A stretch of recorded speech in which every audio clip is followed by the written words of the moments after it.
Borderlands 4, the newest installation in Take-Two Interactive's best-selling franchise that isn't a Rockstar game. Nigga. Does it fix all the cringe dialogue, inane jokes, and dumpster fire of a story that Borderlands 3 had? What is up, brothers and sisters? God Queen Tyrene coming to you live.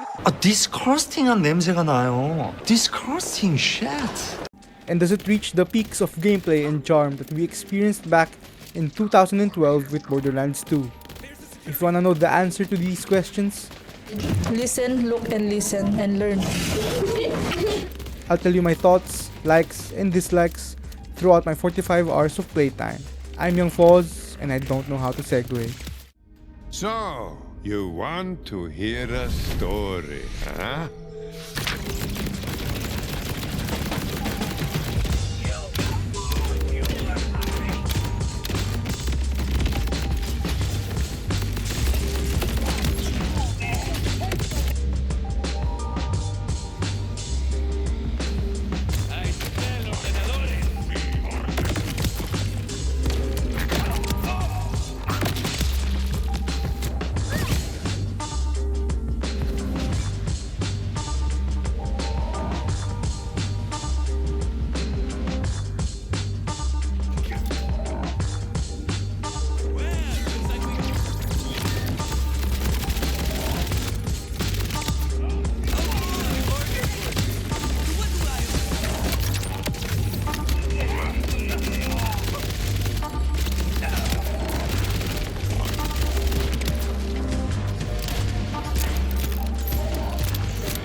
To address the big old psycho in the room, let's talk about its current technical state. To preface this topic, I would like to say that with my current setup, I don't have much trouble running this game with high graphic settings. But the frames do start to dip whenever a story cutscene happens or whenever there's an intro for a new boss. Moving on to more important matters, how does the game run on an average PC? Well, it's rough. As of recording this video, the Steam page shows that the game is currently sitting on mixed reviews with only 65% being positive. This is because the game is poorly optimized and runs like actual dog water on older PCs. As far as addressing this issue, Gearbox released a new update that supposedly improves stability on PCs as well as an Nvidia and AMD optimization guide. It's not helping that the current CEO of Gearbox is acting like an insane man on Twitter. How many times do we have to teach you this lesson, old man? Just get a better PC or refund the game. There will be no major spoilers, but there is a small warning for minor spoilers as well as some contextual spoilers that can be seen in the footage.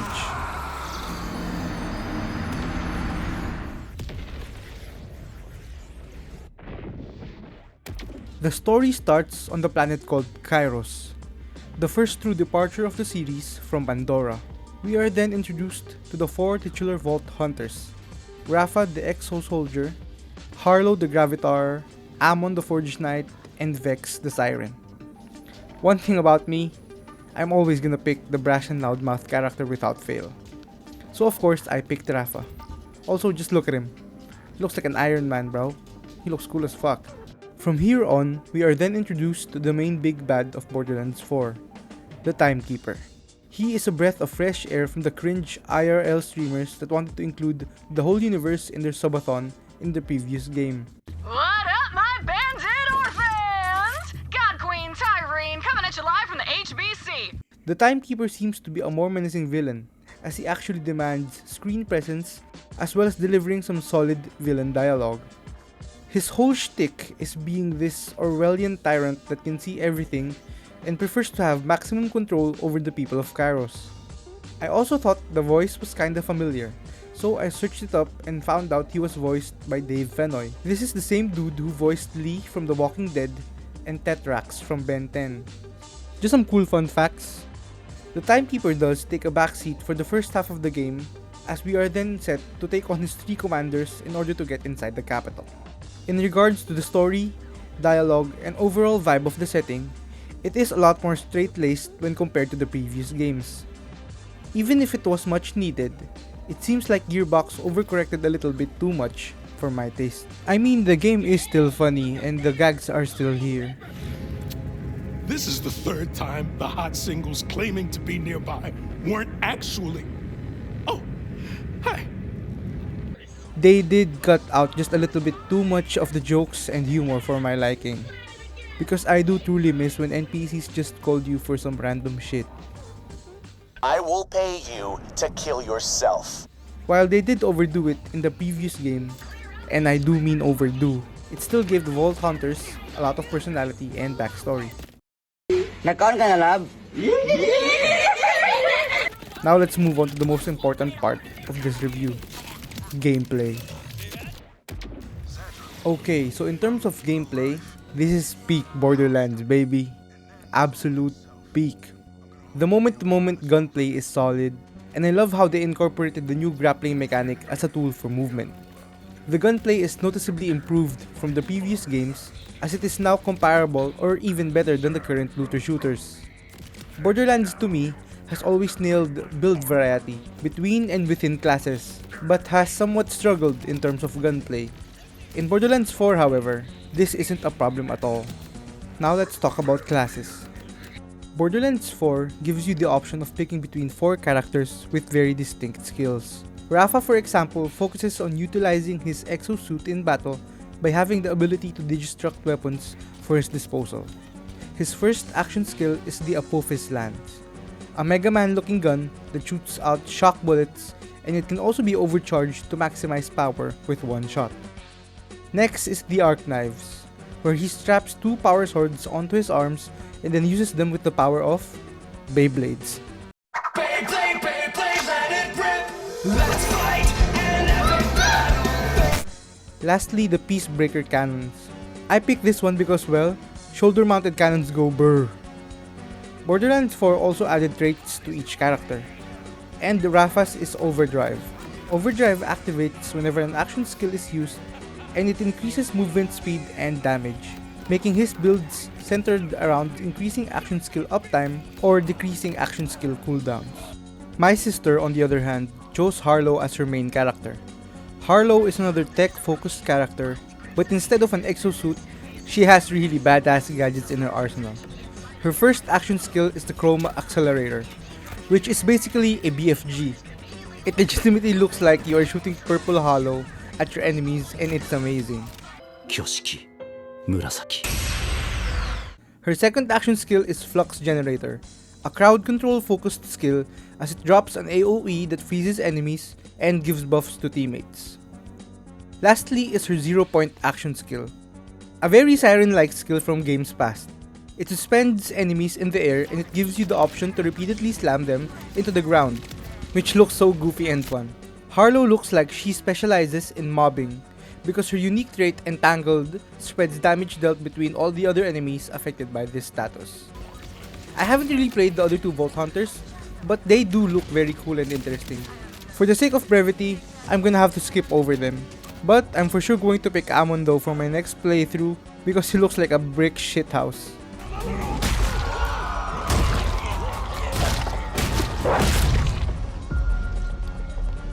One thing I will always appreciate with Borderlands is how you feel the variety of loot. The guns truly do bring a lot to this game, and that is a big plus. Legendaries are also not as common as they were in BL3, so farming is more back than ever. I also like that they added the stim mechanic, as it allows the player for more possible buffs and item combinations, and also as a way to increase survivability. Not because the game is hard, but I am glad that there is an option for manual healing now.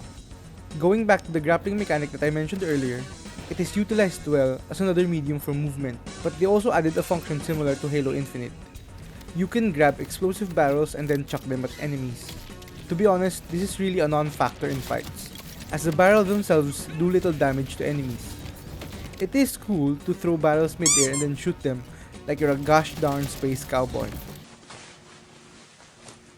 Bang. but you would be better served to aim those bullets at the enemies instead. Borderlands 4 moving on to an open world structure was just an obvious next step for the series, and I think it's done well in this case. The world is filled with cool points of interests, side quests, mini-bosses, and world events that make the world feel alive and actually entertaining. There are even certain places and side quests that tell you to go somewhere and then you see this one part of the map change because of that side quest. One example of this would be the Sum of His Parts side quest, where you go to this place and a big ass antenna just opens up in-game. It was very cool seeing the world change like this. The side quests are also really well written in my opinion. I think it's a great mix of being funny while also knowing when to pull back and be serious. One of my favorite side quests is where you have to find and recruit rock band members for this manager of sorts. I'm also using the word recruit very loosely here.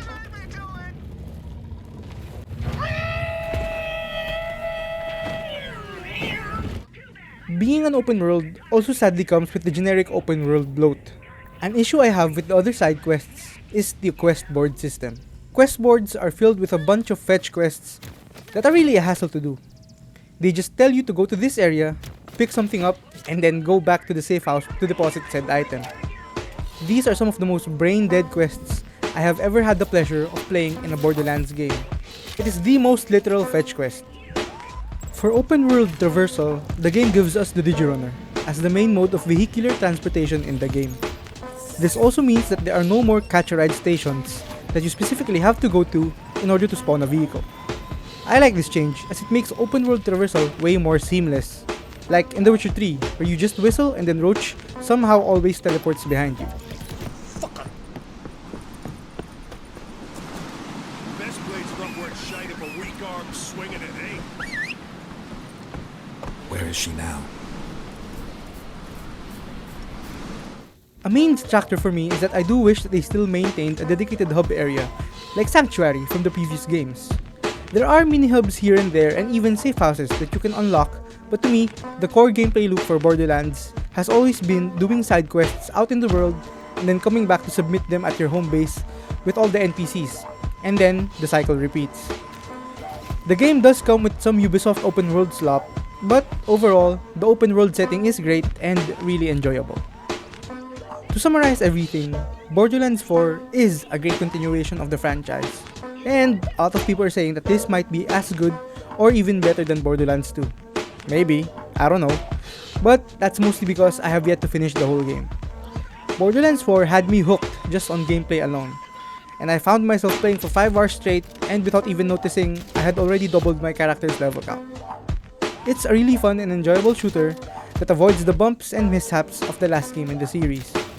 The game itself is not groundbreaking by any means, but it does feel like a proper evolution and step up in the franchise. Being a true Borderlands game, it has a lot of glitches, bugs, and exploits that low-key contributes to the charm. The main problem for me is the unstable launch and the poor optimization. The performance needs a lot of work, but if your PC can handle the game, then I do recommend Borderlands 4. It wasn't what I expected, but you still saved the day. Like the true Crimson Resistance rookie I knew you could be. If you guys enjoyed the video, then like and subscribe for more. My next uploads might come from left field a little only, meaning they're not gonna be shooters, but yeah, this channel is just gonna be me uploading stuff that I like to play. And once again, thanks for watching, and if you enjoyed the video, like and subscribe.